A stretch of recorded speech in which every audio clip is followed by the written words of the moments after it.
Good evening, welcome to the church girl. It's a beautiful, beautiful Wednesday evening, and I do believe God that it was a beautiful day. Bitagenze bulungi, ebyo byonna byonna nkusaasira, naye byonna tubikwasa Mukama Katonda omukosefu. Mukama Katonda nkusabira kusuuse oba kuwonye. Ate naawe oyinza okuba wafiiriddwa ko omwagalwa, oyinza okuba mulimu gwe wafiiriddwa, oyinza okuba bakugobye ku ssomero omwana atulaba. Nawe tukkiriza nti Mukama Katonda ayina ensonga ya buli kimu. Si kyangu okubanga oviiriddwako omwagalwa, naye kyenyiza okugamba nti ffenna ekkubo lyeryo naffe tujja kukeera lumu tuyitayo Mukama tugende tuddeyo eyo Mukama waffe gye yagenda okuteekateekera ebifo. Naye akyali omulamu, twebaza Mukama Katonda era ayina ensonga lwaki okyali mulamu. Bwe bagobya school fees, tukiza Mukama, he is Jehovah Jireh, he will provide.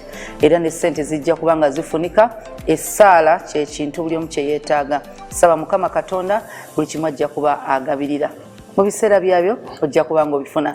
Susan Makula ng'emannya gange. N'olunaku olwaleero nga bwe tukimanyi nti buli Lwakusatu ku ssaawa nnya ez'ekiro tubeera ne puroguramu yaffe eya Church Girl. Bwe tuba nga twogera ku nsonga ez'enjawulo ezikwata ku baana abawala, si bawala bokka, abamu ojja sanga n'abalenzi bakwatako, abakyala, abaami, naye nga yo eyitibwa the Church Girl. Tuze tukola ku miramu egy'enjawulo, naye emabega we twakyaliza Pastor Bujingo nga tuli ku kyoto nga tunyumyamu, twali twogera ku nsonga ya decision making. Ekimu ekyamulesa musajja mu bulamu bw'omwana omuwala, ekitonde ekisajja kikulu nnyo. Bw'obanga oli single parent, noonyayo a male mentor. Ayinza okubeera nga mwannyoko, ayinza okuba oba mukwano gwo, naye omuntu emikwano egyo nagyo abamu tuyinza okuba tetubeesiga bulungi kubanga basobola okwogera n'abaana baffe abawala ebigambo ebituufu, oba tebaba abusing. Ennaku zino si byangu, naye funayokko omuntu asobola okubanga abeera father figure mu bulamu bw'omwana omuwala, kubanga omusajja oba taata ye musajja omwana omuwala gw'asooka okulaba mu bulamu, yasooka omumentoringa, era okumanya nti abasajja balina okuweebwa ekitiibwa mu nsi, asooka kulaba maama ekitiibwa kyawa taata. So it's important okubanga mu bulamu bw'omwana omuwala mubeeramu a male figure. Tuze twayogera ku nsonga ya decision making mu bulamu, okola otya okusalawo. Twakizula nga si baana balenzi bawala bokka bakifunamu, naye n'abalenzi n'abazadde buli atulaba sonkwaniriza nnyo puroguramu yaffe the Church Girl. N'olunaku olwaleero tuli blessed era tulina omusumba Loises Bujingo abeere nga twongera okuba nga tunyumyamu ku nsonga y'okusalawo kye decision making. Omwana omuwala ffenna okuva nga tuli bato tutuuka oba tusinkana embeera nga waliwo ebintu eby'enjawulo oba zikaŋŋame nno, waliwo choices nga naye tomanyi ngeri bw'osalawo nogamba nkole kino oba nkole kino, ntwale kino oba ntwale kino. Kati olunaku olwaleero twagala tunya still decision making ku nsonga ya relationships. Omwana omuwala twagala tuwulire okuva mu musajja taata, naye ate wadde taata ate musajja nti abeera mu bulamu obw'omukazi as a husband, naye wabawo abasajja bye baba bamanyi bye ba experiencinga nga basobola obitubulira ng'abaana abawala nti osobola okusinga n'omusajja nga tagenda kuwasa ng'akwagala bwagazi. Mu perspective eri omusajja mwagirabye ate abakazi we bakirabira. Naye relationships tetwagala tunulira zokka boyfriend girlfriend yandibadde ba mikwano, naye ffe twakikyusa nti boyfriend girlfriend eba love relationship. So naye tugenda kutunulira relationships okuva ku mikwano gyaffe, relationships endala eya fiancé or someone you're dating, someone you want to get married to, ezo na relationships. Naye olunaku olwaleero twagala tutandike n'ensonga ey'emikwano. Okola otya decision ogamba this is my best friend, this is my friend. Yo oyawula otya abantu b'okola nabo n'emikwano gyo? Oyawula otya abantu b'osoma nabo n'emikwano gyo? Oyawula otya abantu b'osaba nabo n'emikwano gyo? Acquaintances gye bali, abantu b'onogamba colleagues gye bali. So twawula tutya era osinziira ku ki okubanga olonda emikwano? Olunaku olwaleero twagala okuba nga tutunulira era ne ba princess we bali, my extreme right, Princess Lynn Paz, then the new member Church Girl Nandutu all the way from Bale. Then I have Princess Rema. Extreme left I have Princess Asfa, yes. Then Princess Stella and Princess Janat. Masekati gaffe tuyina omusumba Aloysius Bujingo. Tukwaniriza nnyo pastor. Nsanyuse okuddamu okubeera mu programu eno. Obulamu buli butya, osiibye otya, Mukama akoze biki ebyo bye tuyinza okuba nga tutandikirako okumutendereza? Obulamu bulungi. Twebaza Katonda tuli balamu. Tuli mu kisiibo kya nnaku 19 ku mulundi guno si kya nnaku 14. Tujja kimaliriza ku Good Friday. Good Friday lunaku Katonda yalumbikulira nandaga amaanyi agalulimu nti kwolwo Yesu yali asobola okuyita eggye ly'abamalayika abaamukwata ne bamulemwa. Ate ne ku buyinza n'amaanyi ge yali alina ne bw'atandiisa eggye ly'abamalayika yennyini yali asobola okubulira mu ngalo zaabwe ate ng'ali present, naye yakkiriza incarnation okuba nti yali mu mubiri ng'ate Katonda yakkiriza n'atwala obulumi obwo. Yasalawo era ndowooza kikwatagana bulungi ne kye tuliko. Yasalawo ku lwa mikwano gye. Mukwano gwo ye muntu asalawo oba embeera eri etya oba eri etya n'akuyiirawo omubiri. So Good Friday lugenda kuba lukuŋŋaana lw'amaanyi nnyo nnyo. Lwe lugenda okusooka okuggulawo enkuŋŋaana ez'amaanyi. Ndusuubira okubeerako abantu abataka wansi wa mitwalo 10 abali present. Ate ndusuubira okubeerako millions and millions of people abanabeera ku TV, ku radio, social media app, YouTube. Teri kirala kigenda kubanga kirabwa ku TV obanga kiwulirwa ku radios kujjako olukuŋŋaana olwo nga n'omulimu Mukama Face gwe yampa kwe kuba nti abantu baleete emigugu gyabwe ku musaalaba gwa Yesu. Omanyi n'okubeerawo nga tolina akwagala nagwo mugugu. Eriyo abantu abagezezzaako okukola relationships nga bw'obadde ogamba naye nga bamutandinga down. Abamu ne batandika okwegula ku bantu ng'akuwa bingi bingi omwagale. So generally nkyanukula kibuuzo nti ndi ntya, ndi bulungi, service zigenda bulungi, tuli mu anointing, night prayers zigenda mu maaso. Tujja kufunamu ka break ku Easter kwennyini bwe tunava mu service ya Easter. Friday liddako tejja kuba ya night prayer. Ne wano wonna tukyakulukuta bukulu kusinga emigugu tugitwalira Mukama Feesu. Mbalamusiza abali ku Salt Television mu programu eno ya Church Girl. Mperedde omukisa nti era nzizeemu okwanirizibwa as a pastor, as a parent. Yes. Musumba tutunulira abaana abawala okusingira ddala kyenjagala ofokasingako nnyo.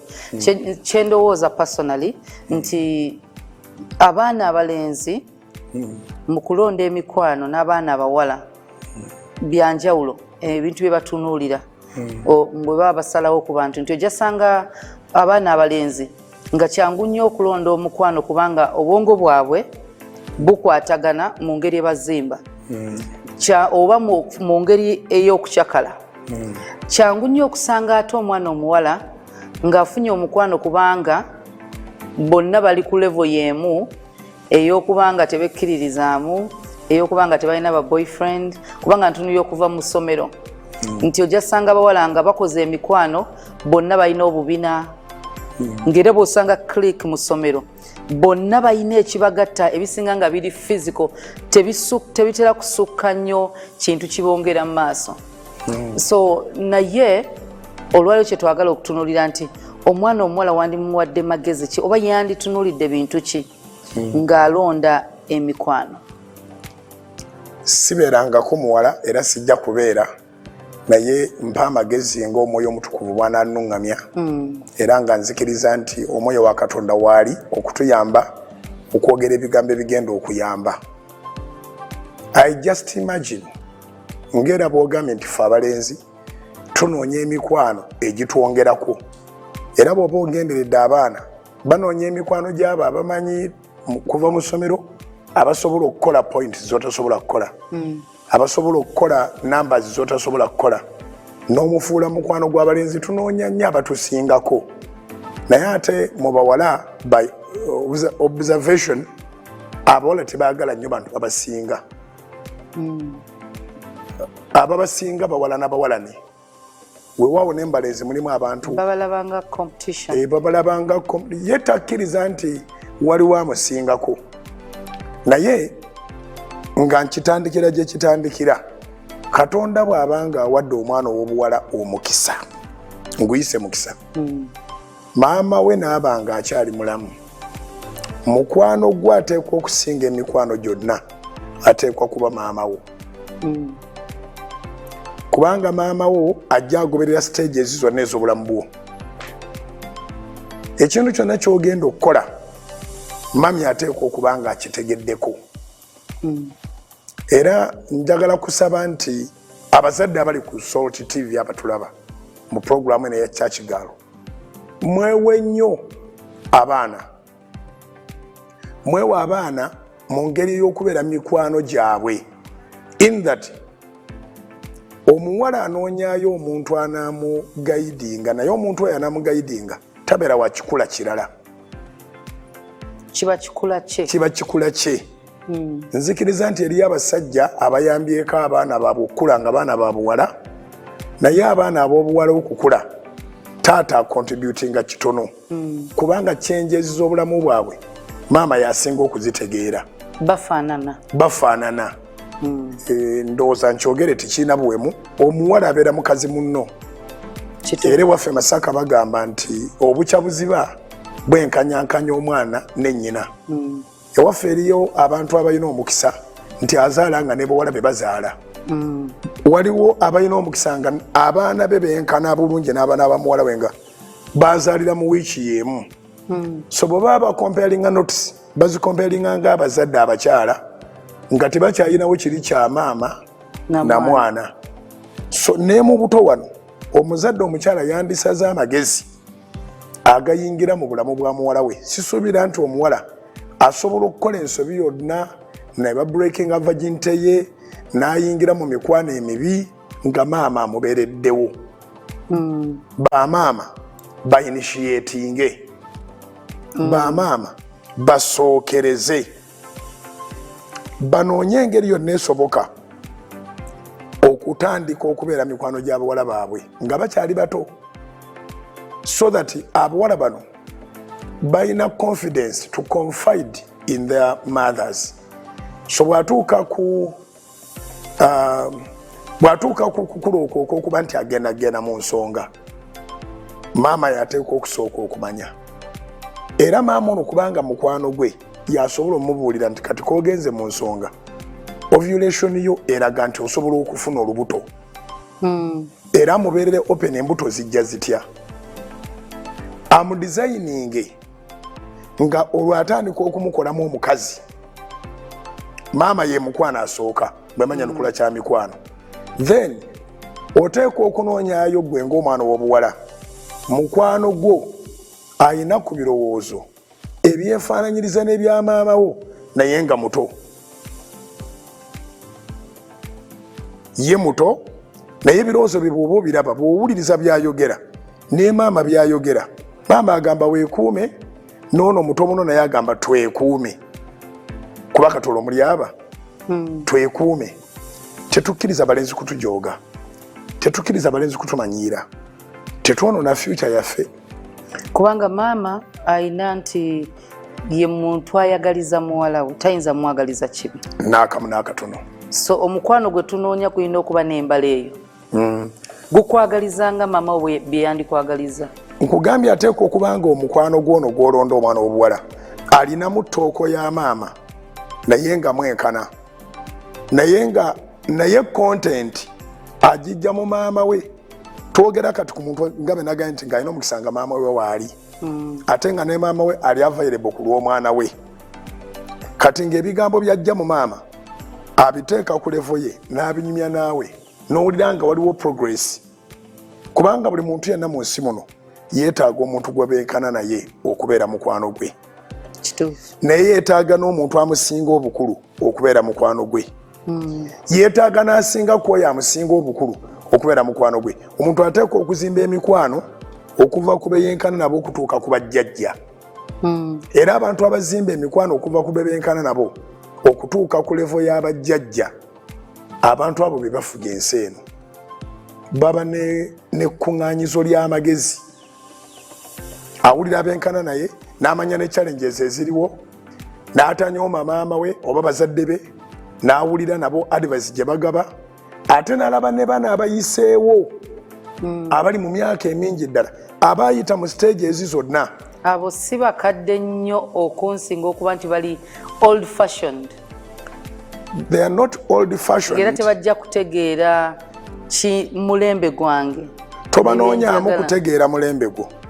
Obanoonyaamu experience. Okay. Bwe boogera ekigambo oli bw'agamba nti nantabuulirirwa yasaabala bwa bbumba ebigambo nze ebinyimirizaawo ebisinga obungi byendeeta ne mu njiri ngero ze najja ku bantu abansingira ddala baali bajjajja bange be bazaala maama then n'abakadde abalala ab'oku kyalo weewaawo ebimu olibitegeera mu dda naye buli proverb y'abantu abakulu African proverbs ne bw'oba ofunye amagezi n'ogula akatabo kagule osome African proverbs tezijja kuva mu bantu bewenkana nabo myaka. Maama wo ayinza oba tazitegeera naye jjajja azimanyi. Kati ebiseera ebisinga bye boogerera awo tobitegeerera awo naye gradually ng'ogenda okula ogenda obitegeera. Mbadde nsinga kwagala kwogerera ludda lw'abalenzi naye nga engeri gye wambuuliza ku bawala kanfube omwoyo mutukuvu annuŋŋamye njogere ku ludda lw'abawala kubanga ku bawala development gye beetaaga okusooka kwonna kweprotectinga kubeera pure mu bulamu bwabwe ate ffe development gye twetaaga nga bw'olaba emizannyo gyaffe okuva nga tukyali bato very unfortunate nti mu kibuga temulimu mizannyo gino naye ffe Masaka mu kyalo gye twakulira abaana abawala bazaala abalenzi bazimba. Okirabira ku stage nti omwana omuwala bamugulira ddole abayizi ojja basanga bagulidde games eza bricks oba kamotoka leerwe nyumba waliwo blocks webagulira obwo obwokupanga omwana n'azimba ekintu nga kijjamu balina puzzle ebyabawala babawa ebiri layita naye eri mu kyalo gye twakulira tali kugulira kintu kyonna abawala era nga bamanyi okwesibira ddole ez'ebyayi balina amagezi ge bakolanga empumumpu ne bagiwa n'emikono ne bafumitamu obuti empumumpu niye n'atandikira mu kulera mwana era omwana omuwala ow'emyaka 4 kyewuunyisa nnyo nti alera amuddako omulenzi ow'emyaka 10 akubawo amuddako okitegedde omwana omulenzi w'emyaka 10 akubawo amuddako omuwala ow'emyaka 4 amanyi how to care okolera obulungi oyo amuddako so ffe ebyaffe birala nnyo byakuzimba nnyumba kulunda omwana empumumpu gy'okolamu omwana nze ngikolamu nte gw'ossaako mikono kulera mwana nze nteekako magulu kutambuza nte so waliwo difference awo nti abavubuka oba abaana abalenzi bakula bo bali ku development neeyongeddeko ki banoonya ekintu ekiyinza okwegatta ku bulamu bwabwe so nga abawala banoonya comfort banoonya company nga boogambye nti bamanyi okwegroupinga nosanga nga ab'obubiina bonna ttiimu y'emu abalina figures beeyawula bokka n'abasigalewo nabo ne babeera bokka and so forth and so on naye kyendowooza nti maama yasaana okubeera best friend wo era bamaama bakikoze bwe batyo bafunye ekitiibwa ky'abaana baabwe nga bafumbirwa kubanga bamanyi bulungi abaana baabwe si kirungi maama okubeera kkanga baana era gwe bw'olifuna olubuto ono sente olaba nzijja mu looni olaba nkeera ssaawa 9 omwana n'akutya nnyo n'atuuka mu kaseera ak'okuba nti asobola okufiira mu kakiriniki ng'ajjamu olubuto so nga in the first place singa ali mukwano gwo nalwo lwennyini teyandirufunye oteekwa omukwano kitegeeza openness omuntu oyo gw'obuulira nga bwe nagambye gw'olinamu confidence confident wo gw'obuulira era waliwo abali ku TV kati nga bali so happy ne famire zaabwe n'abaana baabwe nti n'amukwanye ng'asaaga amumubuulira so nga aliwo abajjula entiisa nga newaka wennyini waliwo omulenzi akozesa omwana nga tasobola kumwogera talina gwayinza kubuulira naye omwana akomawo ng'asekanga gati okimanyi nti no mutabani wa gundi aŋambye nti nanjagala naye maama n'atajjayo mugera n'atanyiga n'atakolenyeraga ndigaga nti akwagala atya kya ng'oyo ayagalani ne bakitwaliraawo naye ng'ategere nti batandise okwogereza muwala we kati n'ayongera omuwa guidance so mu bulamu bw'omwana omuwala obanga tuwafuna maama wo tugambe maama wo mukama yamuyitanga yakakusukuma bw'ati oyo aliwo ye maama gwayasigalawo nga guardian fuba nnyo abaana b'olina obere maama waabwe bw'aba maama waabwe nga yavaamu buvi mu maka naye ng'ate abawala bakulidde mu mikono gyo abaana abo fuba nnyo babere ba maama juzi twali mu muzannyo gw'abasenkubuge ogw'abakayimbira naye nga babuuza nti baddawa abasajja abo abaayogeranga ebigambo ebikankanya ensi n'ekyuka ba world changers naye nange kati mu puroguramu eno eya church galumbuuza baddawo abakyala abo abaakuzanga abaana ng'omwana tamanyi nti nnyina yavaamu maka oba yafa n'amala kukulira ddala mu kufumbira oba waliwo ebiba bigenda okukolebwawo n'alyoka amanya nti ono si ye maama we yennyini naye nga ne bw'akimanya kino kye baamuzimbamu tekigenda muvaamu ekigambo step mother kizze kati nga muyiza oluzungu kubanga bali abakyala bali batamanyi luzungu akuza abaana ate nga si batono by what okay naye kankyogere nga bwekifaanana african settings baali nnyo polygamous kati mu kubeera polygamous ng'omuzadde asobola okubeera n'abaana 8 mu aba akwata kamera aseka abasajja gye bali taata 8 batana ate nga bali mu nnyumba emu abaana naye ng'abaana abo tosobola kumanya kati ng'abakyala abamu balina mu namba 1 namba 2 namba 3 namba 4 5 6 neyo mu byalo bikyaliyo naddala batana bakulokoka balaba omusajja wa myaka 7 6 ne bamuwa omuwala awo wa myaka 21 amuyambeko naye n'afuukira ddala mukyala we ne bawaayo ente kakati abasajja baazaalanga abaana bangi naye ng'omukazi yenna aba abaguddemu okubakuza ebigambo bya sitepu tebiriiyo abamaama era nga kye bayita okwekoona akagere ono aliwo yabitegeera akasanvu ono aliwo yakategeera but this time abantu siyinza gamba nti oba bali bize naye were invaded by a foreign culture twayingizibwamu ekintu ekipya nti n'omwana asobola okwegambira nti guli step mam ekiba kimu kubiraga nti waliwo ekisobye omwana okugamba nti oli step mam omwana yenna ayogere omuntu yenna oba koberegwa omukulu bw'oyogera ekiri obvious oba tolina magezi ekiri obvious omuntu yenna ali ku Soloti TV okisiriikiriranga gwoba obeera maama ngoga singa nze mbazaalira ddala mwandirabye kitegeeza maama oliko akatuli ku bwongo era bw'otambula ng'ogenda oyogera ebyo abaana be bampa bonna omanyi ndi step waabwe find a way of bridging the gap fixing that puzzle omwana ne baba mugamba sigwa omuzaala tabikkiriza kubanga alaba same treatment same everything so omwana omuwala ku stage eyo esooka njagadde muveeri wansi ave wansi ng'ayina mukwano gwe so that ne bw'atandika okuyingira mu challenging moments a guardian or a mother is a good friend wadde boogera nnyo nti abaana abawala babeera mikwano gyaffe bataata naye babeera mikwano gyaffe bataata just for the attraction of opposite sex nga bw'oyogedde luli nga tutandika nti omwana okuwa ekitiibwa bbaawe asinziira ku kitiibwa ekyaweebwa omusajja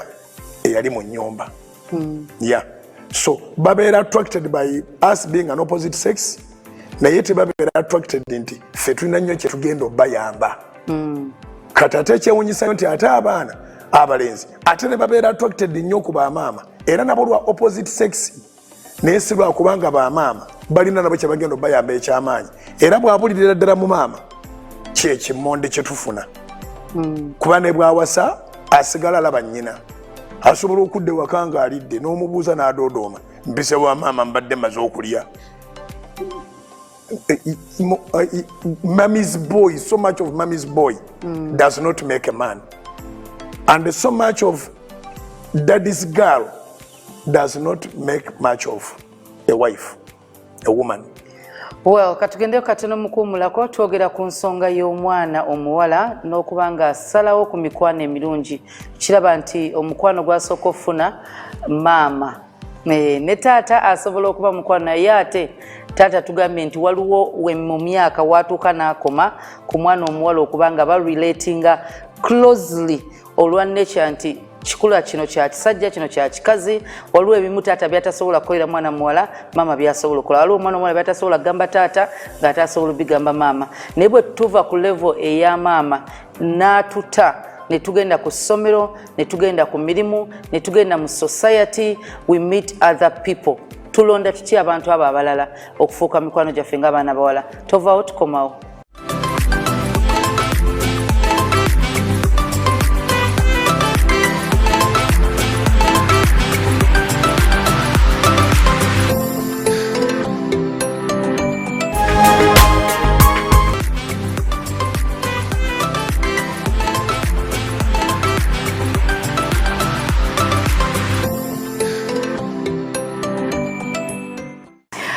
Kulikayo mukuumulako okyali mu programu ya Feather Church Girl. Susan Makula ge mannya gange wamu ne ba princesses nga olunaku olwaliro tulina omusumba Lozias Bujingo, taata mwami musumba ali mu bulamu obw'abaana abawala wambulamu bw'abakazi mu ngeri yonna ojja ssanga ng'alina waali. So naye kubanga atulungamyako nga taata ng'omusumba omwana omuwala kiki eyandimugambye singa omwana omuwala ze n'amugamba daddy oba n'amugamba pastor koze ntya ku mikwano nonda ntya emikwano. Ekibuzo olwali kye twagala okubanga tuddamu. Pastor omwana ono avudde kati maama we Yesu mukwano gwe era akyali mukwano gwe. Naye nga bw'oyogedde nti omuntu w'emyaka gyo kati agenze mu ssomero oba agenze ku mulimu oba agenze mu nsi alina okufuna omuntu w'emyaka gye oyo amulonda atya era alina asinziira ku ki? Asinziira ku ngeri gy'afuyamu nnyo omukwano bulinga bukulembeze. Nga bwe tuli wano kati mwalinnya takisi nga mulinga 15 mugenda okutambulako mayiro 5 muba mulabyemu ani abakulembera nga twali amulonze. So n'emikwano nagyo bwe gibeera bw'otuuka mu kifo mu kwetegereza mu kuwuliriza muvaamu okusalawo noga naye ono omuntu ali friendly. So omukwano tegwena formula ngeri mwe gutandikira naye omukwano okusingira ddala gusinziira ku njogera y'omuntu n'engeri gy'afaayo. Era kyova olaba nti n'anaakukola obubi ajja ali hasinze enjogera ekamfatinga ne too much care. Tasobola kujja nga ali ludu n'afuuka mukwano gwo naye ajja ayambadde eddiba ly'endiga naye nga munda musege. Kakati waliyo abantu bangi nnyo nga kyolaba kungulu era kyalina emunda. Era waliyo abantu bangi kati abali ku programu eno eya Church Girl nga babeera ba mukwano okuva obuto n'okutuusa kaakati ng'omukwano gwabwe teguteŋŋananga. Omuntu oyo akuzza, omuntu oyo akwetegereza, njogera Luganda nnyo, akuzza. Kitegeeza nti afaayo ng'alaba olabika otawanyizibwa okulabika nti odda mu mbeera abanga comforter. Comforter is somebody who cares, somebody who asks you what's going on, why are you not fine. Afaayo. Kati omukwano guva mu kufaayo ebiseera ebisinga. Ogenda kusomera omundi gwo ogusoose ekitabo kyo ne kikusimatuka ne kigwa n'olw'entiisa y'okuba nti essomero pure fresher omwana n'akutama n'alonda ekitabo n'akikukwasa bulungi n'anaakugulako olutalo era atandikira awo akuwona bintu byonna bikola ki ebigwa. Kati ne bwali bayagala nnyo first impression omukwano eguttirawo oba first impression ekolerawo omukwano. Kati omuntu ono yalonze ekitabo n'akikuwa, omuntu ono yakulwaniridde nga bakubuulinga, omuntu ono yafuddeyo okulabika nti ofuna breakfast ebiseera ebisinga omukwano we gutandikira. So ogenda okulaba nga mufunye emboozi etandikirwako. So omuntu yenna tiyandikoze mukwano ng'omukwano ogwo tamaze kulaba ngeri gye gumufaako. So at all stages, okujjako abaana abato ba toddlers akanene bwe kamukuba ekintu mu mutwe era osanga bali wamu kubanga obwongo bwabwe buli so innocent.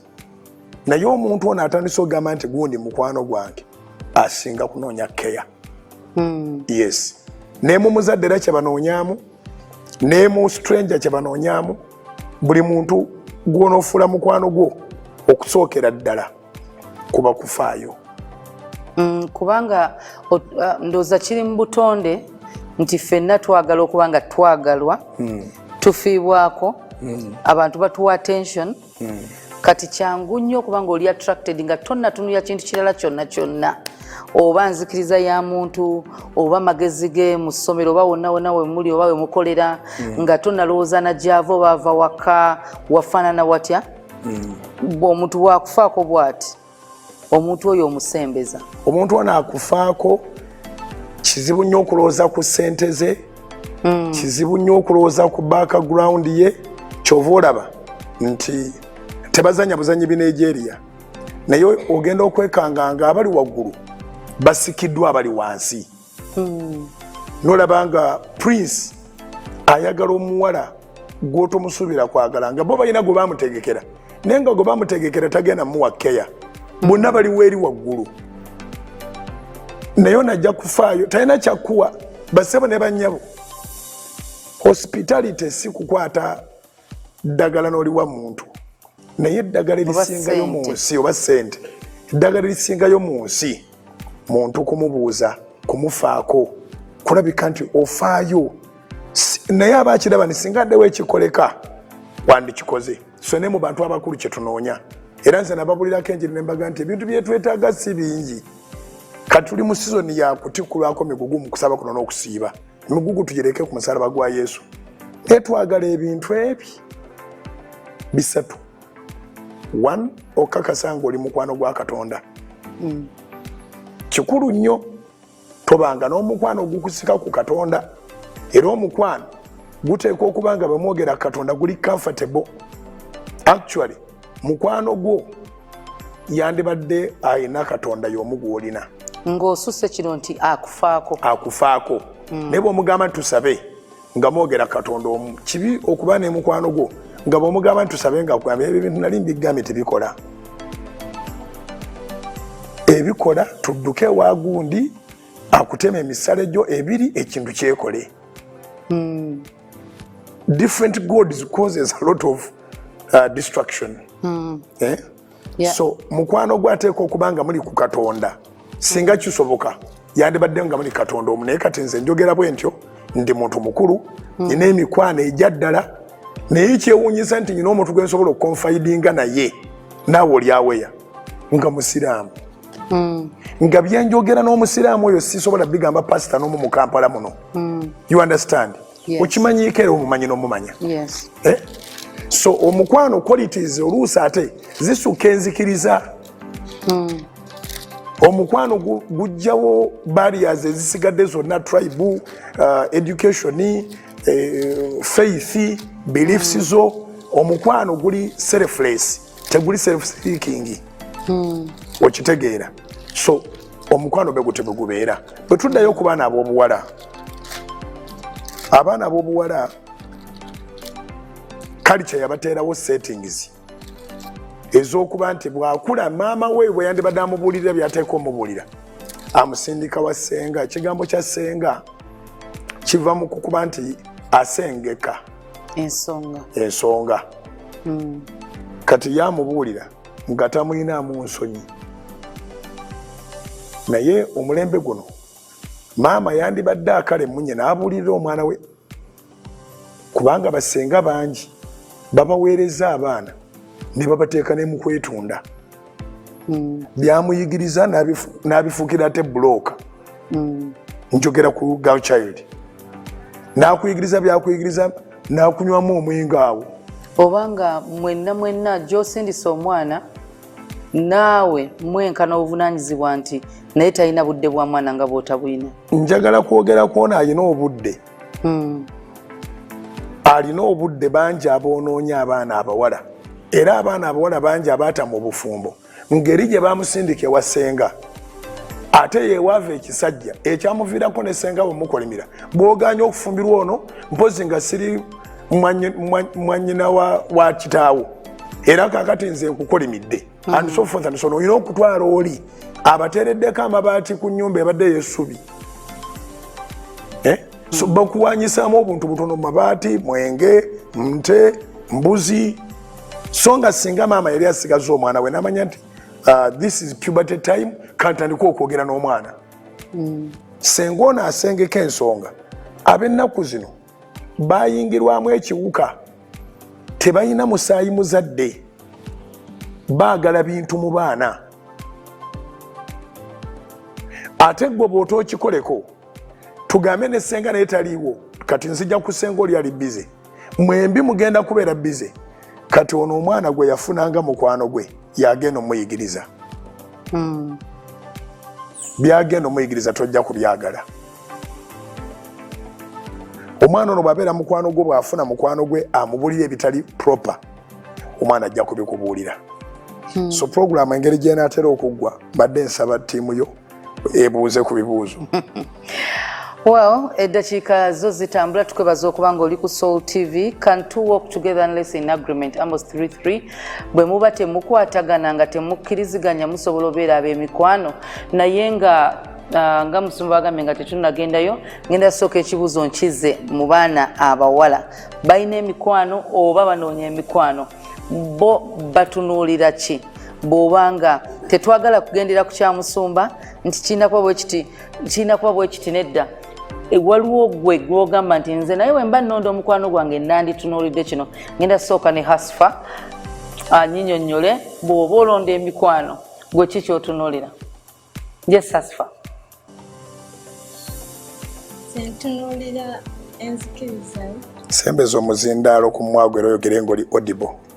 Tunuulira enzikiriza oyinza okuba oli musiraamu ng'ate nze ndi mulokole. Kati nga nze ngenda ku kyaki gwe tugende mu ki? Mu muzikiti. Ate nga nze mba sikyagala kati oba toli mukwano gwange. Ekirala ntunuulira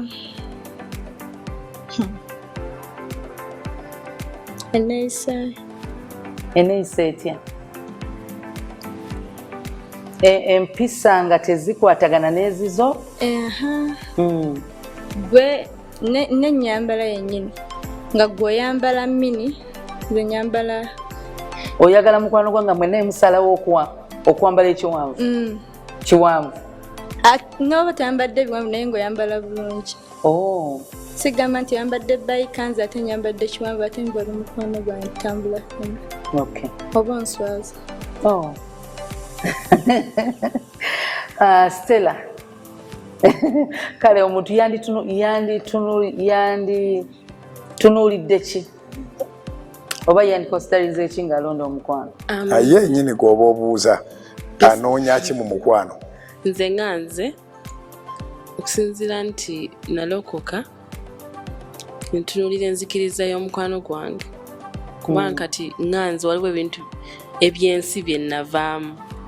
Bwe mba nyina mukwano gwange alina ebyensi byalimu ng'agenda mu bifo ebitaweesa Katonda kitiibwa tasobola kuba mukwano gwange kubanga nyinza okuba nga ye ebirowoozo bye kati tulina kino nti Friday biki ebyo kati nakugamba Stella it's ladies night kyekyo tugende kati nga tulina overnight nangamba Stella Proctor olagako wa nemwa ngenda mu overnight ngenda saba natandika okugamba ate biki ebyo tulina gye twandiba tugenda mu club wanne etasobola kuba mukwano gwange nga nkimanyi ndi ku church naye nga mukwano gwange ali eyo mu kifo ekibi nga nange nkimanyi tugeze wabako ekimubaako nga kyamukwatidde eyo nekitegeereka nga mu bantu bange nga ffenna twabadde ku church ne bambuza ate mukwano gwo aba atya mu kifo ng'ekyo ng'ate ogolaga obadde osaba kati otasobola beera mukwano gwange kitegeeza nina okufuna mukwano gwange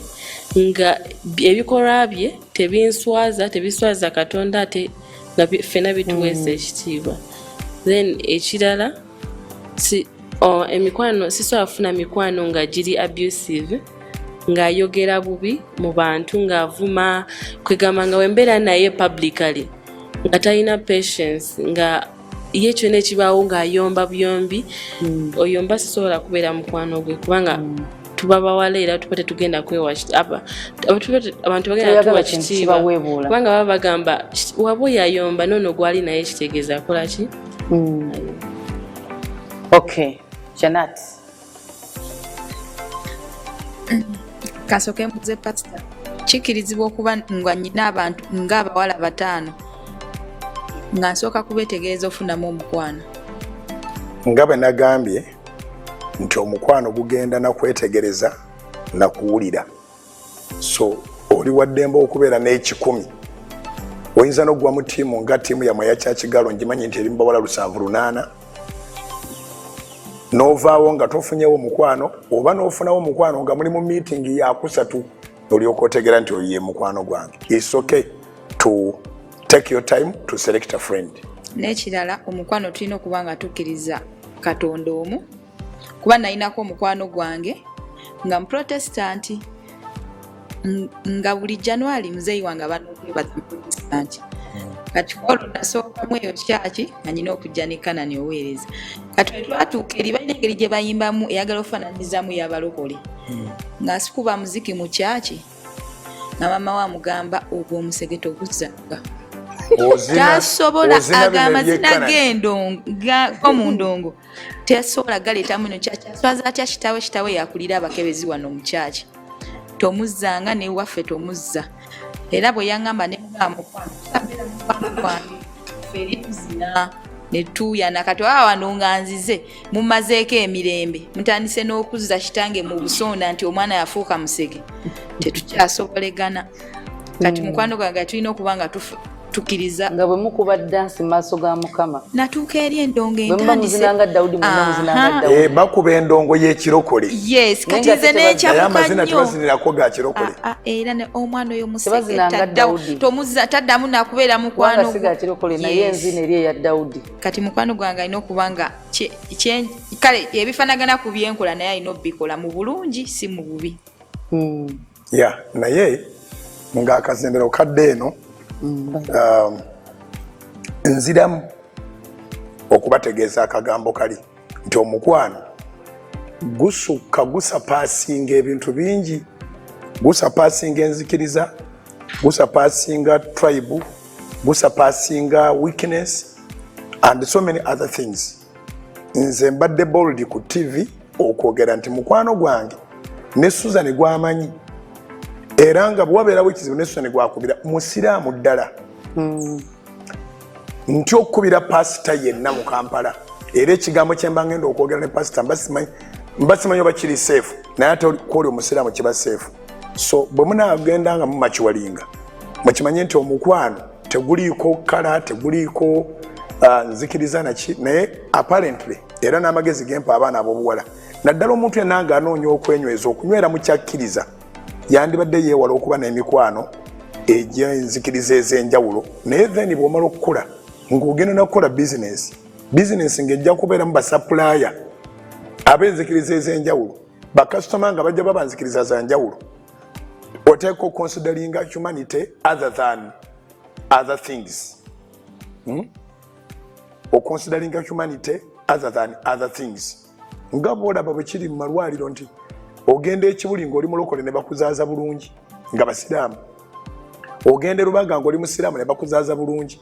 Waliwo ekintu ekyo ekiteekwa tugatta as human beings. Ekyo olina okikonsideringa eri mukwano osinga kunoonyeza ddala muntu akutegeera. Ate omuntu oyo akutegeera osobola okugaana okugenda mu kereziya yeewaabwe nga balina okwebaza kubanga akimanyi nti oli mulokole ate ye mukatoliki. Anti pasita kwali kwa muzeeyi wange nga ffenna abaana tulina okugenda. Kati nabali n'oli naye najja n'abazeeyi be basabira kyaki yaabwe mwe basabirira ddala.